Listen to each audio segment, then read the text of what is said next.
Assalamualaikum. Selamat pagi semuanya teman-teman. Bagaimana kabar kalian hari ini?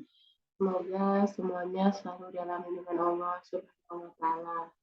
Baik, sebelum kita memulai kegiatan perkuliahan pada pagi hari ini, kita berdoa dulu menurut agama dan kepercayaan kita masing-masing ya. Berdoa dimulai. Berdoa selesai. Baik teman-teman, untuk melanjutkan pertemuan kita yang kedua, saya akan memulai materi ya. Karena minggu lalu kita kan sudah memulai pertemuan pertama dengan kontrak perkuliahan, lalu RPS. Nah, masih ada yang ingat nggak nih nama saya nih? Nah, mudah-mudahan masih ada yang ingat ya. Oke, saya perkenalkan lagi, nama saya Ibu Yeni Handayani. Saya salah satu dosen di Prodi Sejarah. Kebetulan saya mengampu mata kuliah MKDU, mata kuliah umum yang sekarang sedang kita pelajari, yaitu salah satunya adalah pengantar ilmu sosial. Nah, sebelum kita mulai mengenai apa sih itu ilmu pengantar ilmu sosial, sebentar saya akan bukakan slide bahwa menurut Profesor Harsha Bhakhtiar, ilmu pengetahuan itu dibagi menjadi 3, teman-teman. Yaitu yang pertama adalah natural science, yang kedua adalah social science, dan yang ketiga adalah humaniora atau humanities. Nah, mungkin teman-teman pernah nih di sekolah menengah, SMP ataupun SMA, pernah mempelajari salah satu mata pelajaran yang ada di social science. Salah satunya adalah geografi, ekonomi, lalu ada namanya sosiologi, lalu antropologi, dan hukum ya, bagi yang mungkin di kejuruan gitu. Nah, ilmu sosial sains ini adalah untuk mengkaji keteraturan-keteraturan yang terdapat dalam hubungan antar manusia. Nah, ini tetap harus dibuktikan keilmiahannya ya, secara ilmiah, dan harus dibuktikan dengan pembuktian supaya jika kita berbicara mengenai sosial, ini tidak menjadi sebuah hoax. Oke. Lalu yang kedua adalah natural science. Nah, natural science ini adalah untuk mengetahui keteraturan-keteraturan yang terdapat dalam semesta. Nah, ini perlu dikaji secara ilmiah juga. Namun dalam natural science ini harus ada pembuktian yaitu 100% benar kebenarannya. Karena ini dalamnya itu adalah masuk ilmu eksak ya. Harus pasti bahwa dia adalah benar 100% dan atau 100% adalah salah. Nah, apa saja yang termasuk dalam ilmu natural science? Ini seperti matematika, fisika, biologi, astronomi, kimia, ilmu-ilmu kedokteran, seperti itu. Lalu yang ketiga adalah ilmu humaniora. Apa itu ilmu humaniora? Ini seperti ilmu yang memanusiakan manusia. Artinya di sini terjadi pengungkapan peristiwa-peristiwa atau pernyataan-pernyataan yang bersifat unik dan kemudian lebih berarti gitu ya. Contohnya apa? Itu seperti ilmu agama, filsafat, kesenian, seperti itu. Oke, next. Oke. Nah, di sini kita akan mempelajari mengenai ilmu sosial atau social science. Nah, kajian dalam bidang ilmu ini adalah mengupas hubungan manusia dan lingkungannya, serta masyarakat dan interaksi di dalamnya. Nah, menurut Sarjono Sukanto, mengemukakan bahwa istilah sosial berkenaan dengan perilaku interpersonal atau yang berkaitan dengan proses-proses sosial. Nah, ilmu sosial ini merupakan pengetahuan dan mengenai proses-proses sosial yang ada di dalam masyarakat. Next. Mohon maaf ya, saya sedang flu, jadi mohon maaf sih kalau ada suara-suara. Baik, Ini adalah salah satu bagian dari ilmu sosial yang tadi saya sebutkan. Yang pertama adalah ilmu sosiologi. Nah, ilmu sosiologi ini adalah berasal dari bahasa Yunani atau sosius, yang artinya berkawan ataupun bermasyarakat.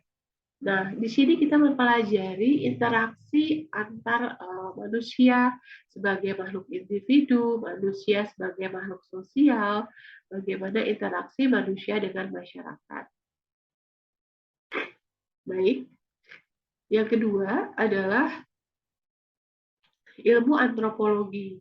Nah, antropologi ini merupakan ilmu yang berusaha mempelajari bagaimana sih kehidupan manusia itu dari mulai manusia zaman purba, asal-usul manusia, kehidupan manusia, warna kulitnya yang dibedakan dari segi geografi, masyarakat, dan kebudayaannya. Oke.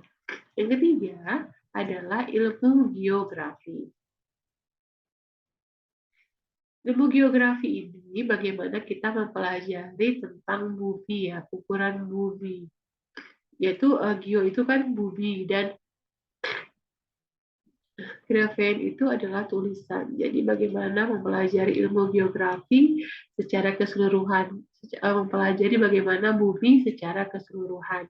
Dari tata letak, dari geografisnya, dari kepadatan penduduknya bisa dipelajari dalam geografi. Next. Lalu adalah adanya ilmu sejarah. Nah, sejarah ini adalah bagaimana kita mempelajari sesuatu hal yang sifatnya di masa lalu. Jadi banyak ya sifatnya sejarah itu, baik sejarah individu, sejarah sebuah negara, sejarah sebuah daerah, atau banyak sekali hal-hal yang bisa kita pelajari dalam ilmu sejarah ini karena sifatnya kita mempelajari hal-hal yang telah berlalu gitu ya. Nah, yang berikutnya adalah ilmu ekonomi. Nah, ilmu ekonomi ini adalah secara umum bagaimana upaya yang dilakukan oleh manusia untuk memenuhi kebutuhan hidupnya. Jadi banyak caranya ya bagaimana manusia itu beraktivitas untuk pemenuhan kehidupan dia sehari-hari, bagaimana para kita sebuah individu itu mencari penghasilan, urusan ekonomi, rumah tangga, negara, pendapatan negara, semua diatur dalam ilmu ekonomi. Lalu yang berikutnya adalah ilmu psikologi. Ini bagaimana ilmu yang mempelajari tentang psikis manusia atau perilaku manusia secara psikis ya. Yang dilihat adalah dalamnya, jadi bukan secara fisiknya. Lalu adalah ilmu politik, yaitu berbagai macam kegiatan dalam sistem politik ataupun negara yang menyangkut proses penentuan tujuan dalam melaksanakan tujuan tersebut. Next. Nah, ini teman-teman mungkin ada yang bertanya, apa sih peran ilmu pengetahuan sosial dalam pendidikan? Kenapa sih IPS itu harus selalu ada dari sekolah menengah sampai perguruan tinggi? Jadi ini adalah suatu mata pelajaran yang mengupayakan pembentukan karakter siswa dalam dunia pendidikan, sehingga diharapkan menghasilkan keberhasilan dalam belajar dan mempunyai akhlak, nilai toleransi, di mana di sini itu di ilmu pengetahuan sosial kita akan belajar mengenai interaksi ya, interaksi antar individu, antar sosial gitu. Apa yang boleh dilakukan, apa yang tidak boleh kita lakukan. Di mana di sini juga mempelajari rasa toleransi atau saling menghargai, saling gotong royong, bagaimana baiknya kita dalam kehidupan bermasyarakat tentunya. Di situ kan ada peran-peran norma yang tak mengikat dan sifatnya membatasi apa yang bisa kita lakukan dan apa yang tidak bisa kita lakukan di masyarakat. Next. Nah, ini adalah salah satu manfaat atau arahan kenapa mata pelajaran IPS ini sangat penting bagi para siswa. Yang pertama adalah tadi sudah saya sebutkan bahwa satu adalah kita ini mempelajari sebagai sikap kita sebagai warga negara Indonesia yang demokratis dan bertanggung jawab, serta warga dunia yang cinta damai. Nah, artinya di sini kan kita itu dilatih menjadi warga negara yang baik. Apa sih hak kita sebagai warga negara? Apa sih kewajiban kita sebagai warga negara? Lalu bagaimana caranya kita mencintai Indonesia ini seperti apa? Sebagai tanggung jawab kita sebagai warga negara. Lalu bagaimana cara kita menyelesaikan permasalahan-permasalahan? Salah satunya adalah dengan demokratis, ya. Oke. Yang kedua adalah untuk mengembangkan potensi siswa agar peka nih terhadap masalah sosial yang terjadi di masyarakat. Jangan menjadi anak yang tidak peka, jadi tidak mau tahu lingkungan sosialnya. Di tetangga kita ada kerusuhan, tetangga kita ada kesusahan, teman kita ada kesusahan. Nah, ini harus lebih peka. Jangan introvert, mementingkan kepentingan diri sendiri. Ya, kita harus lihat nih, mungkin sebagai anak, siswa SMP, SMA di rumah, atau teman-teman yang mungkin ada waktu di rumah, mungkin orang tuanya membutuhkan, nah tolong bantu ibu beli misalnya garam gitu ya di warung. Nah ini sebagai anak harus peka. Udah gitu ibunya punya adik kecil kan repot, harus saling membantu. Mungkin bisa bantu menyapu lantai atau mengepel atau paling tidak membereskan tempat tidur ya. Jadi meringankan beban orang tua. Jadi harus peka, tidak boleh introvert berdasarkan egois kepentingan diri sendiri. Lalu yang ketiga, ini memiliki sifat mental positif terhadap segala penyimpangan yang terjadi di masyarakat.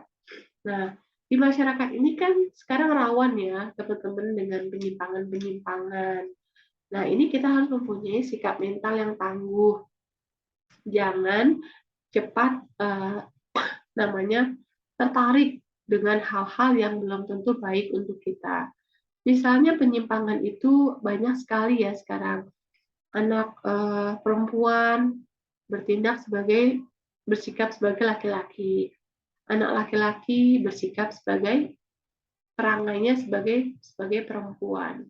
Nah, ini kita harus lebih selektif dalam bergaul, dalam memilih tontonan sebagai tuntunan. Jangan semuanya itu ditelan secara bulat-bulat. Artinya banyak penyimpangan-penyimpangan yang terjadi di luar sana, itu harus kita filter mana yang baik untuk kita dan mana yang tidak baik untuk kita. Oke. Lalu yang keempat adalah terampil dalam mengatasi setiap masalah yang terjadi sehari-hari, baik yang menimpa diri sendiri maupun bangsa dan negaranya. Misalnya seperti apa? Terampil mengatasi masalah dalam hal pribadi ya. Misalnya seorang siswa mengalami kesulitan dalam mengerjakan tugas. Nah, ini kan berarti dia harus misalnya sendirinya tidak bisa mengerjakan secara individu, ada baiknya dia bekerja sama dengan temannya untuk mengerjakan tugas sekolahnya. Artinya dia mampu menyelesaikan permasalahannya sendiri secara pribadi. Atau dia misalnya punya permasalahan pribadi. Kalau anak muda ini sekarang kan banyak banget ya permasalahan-permasalahannya. Jikalau memang permasalahannya itu tidak terlalu complicated, mungkin dia mempunyai solusi sendiri bagaimana cara menyelesaikan permasalahannya. Misalnya masuk mengenai bullying ya, anak-anak sekarang kan tuh banyak banget yang terkena bullying ya. karena kondisi sosial dan ekonomi yang berbeda, seperti itu. Jikalau memang sudah tidak bisa menyelesaikan hal-hal itu seperti sendiri, ini bisa teman-teman mulai curhat ya ke teman dekat atau ke guru terdekat atau ke orang tua untuk mencari jalan keluar dari solusi permasalahan yang teman-teman hadapi. Jadi jangan mencoba-coba menyelesaikan permasalahan sendiri kalau tidak tahu bagaimana jalan keluarnya seperti apa. Karena ini terkadang kalau yang suka menyelesaikan masalahnya sendiri, sok tahu, segala macam, tidak minta pendapat orang lain, biasanya akan lebih bertambah masalahnya, bukannya berkurang, tapi akan bertambah masalah. Nah, yang kelima adalah, mungkin ini sama ya, sama yang nomor 2. Artinya sebagai seorang individu, harus lebih peka terhadap masalah-masalah sosial. Mungkin kayak tadi, misalnya di rumah orang tua membutuhkan bantuan, nah ini harus lebih tanggap, membantu orang tua. Ataupun di sekolah ada teman-teman yang kesusahan, mungkin kita biasa saweran ya untuk membantu meringankan beban temannya. Oke. Yang keenam adalah menjadikan seseorang atau individu itu sadar terhadap lingkungan sosialnya. Nah, ini adalah salah satu imbas atau efek dari sifat kepekaan sosial. Artinya jika memang misalnya di lingkungan keluarga atau RT ada misalnya kerja bakti, ataupun di dalam rumah ada kerja bakti, kita tuh harus lebih peka. Kita harus membantu di lingkungan sosial kita. Apa yang terdekat yang bisa kita bantu, harus kita bantu. Jangan pura-pura cuek atau individualis, tidak peduli dengan lingkungannya. Di samping mau kebakaran kayak mau kebanjiran kayak tetap aja ya nggak peduli, itu nggak boleh ya seperti itu. Oke. Yang ketujuh adalah memudahkan seseorang atau individu dalam berkomunikasi dengan orang lain. Nah, dalam ilmu sosial ini kita mempelajari bagaimana kita bersikap, bagaimana kita beretitude, bagaimana kita menghadapi berbicara dengan orang tua seperti apa, bagaimana kita berbicara dengan teman seperti apa, bagaimana kita bertemu dengan orang yang lebih kecil dari kita seperti apa. Jadi kita mempunyai teknik-teknik dalam berkomunikasi. Jangan kita berkomunikasi dengan orang yang lebih tua dengan nada yang tinggi, dengan nada yang tidak sopan, atau bahkan ada yang manggil lu gue ya sama orang tua. Nah, ini kan tidak baik. Ataupun orang-orang yang kita anggap lebih tua, apakah guru pengajian, ataukah guru di sekolah, ataukah orang tua, paman, nenek. Jadi semua ada aturannya bagaimana kita berkomunikasi. Next.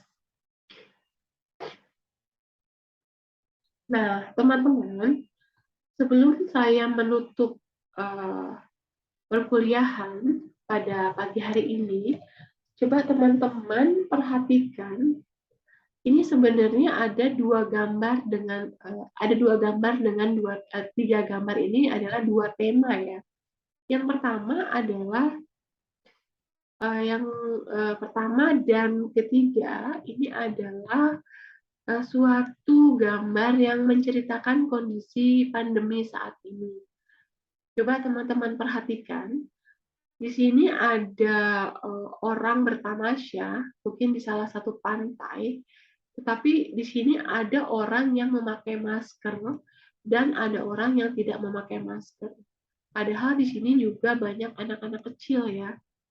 Jadi tidak terjadi namanya jaga jarak gitu. Dan yang pertama tidak jaga jarak, tidak 3M, mungkin tidak memakai masker. Oke, ini sama dengan gambar yang ketiga. Ada yang pakai masker dan tidak memakai masker. Dan gambar yang kedua ini adalah salah satu bentuk bullying. Ini kayaknya di SD ya, masih sekolah dasar. Nah, oke, dari kedua tema ini maksud saya akan memberikan teman-teman tugas. Silahkan teman-teman mengamati dua gambar di bawah ini, lalu coba kalian jadikan sebagai studi kasus, apa yang terjadi dengan kondisi sosial tema 1 dan tema 2. Kenapa bisa terjadi hal-hal seperti ini? Ya, apa yang menyebabkan hal-hal seperti ini? Apakah tadi yang pertama, kenapa orang tidak peduli satu dengan yang lain, tidak memakai masker padahal di saat pandemi? Padahal ada anak kecil juga di sini. Oke.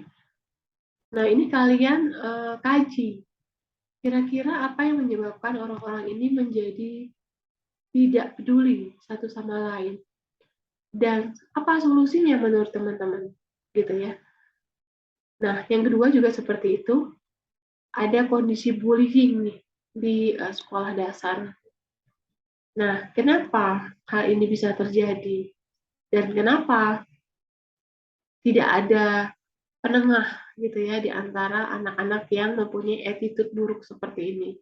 Dan solusinya seperti apa? Oke. Nah, tugas ini adalah tugas individu yang akan saya berikan kepada teman-teman.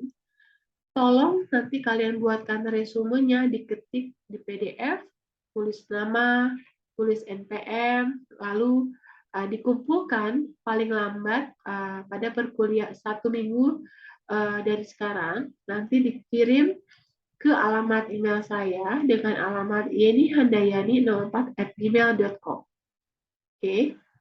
Nah, nanti atau untuk memudahkan tolong dikoordinir ya petugas kelas, PJ kelas. Jadi cukup di satu alamat email tugas-tugas yang kalian kirimkan kepada saya. Baik, mungkin sampai sini dulu ya perkuliahan saya tentang materi pengantar ilmu sosial.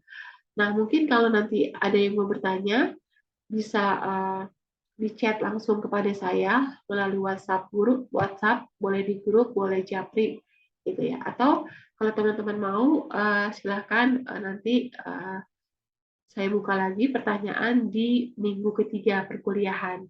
Jadi sebelum kita ke materi selanjutnya, silakan bagi teman-teman yang kurang jelas mengenai materi pengantar perkuliahan yang kedua ini, silakan teman-teman bertanya kepada saya di perkuliahan berikutnya. Ya, baik. Kira-kira seperti itu yang bisa saya sampaikan pada minggu kedua perkuliahan pada pagi hari ini. Kurang lebihnya saya mohon maaf. Wassalamualaikum warahmatullahi wabarakatuh.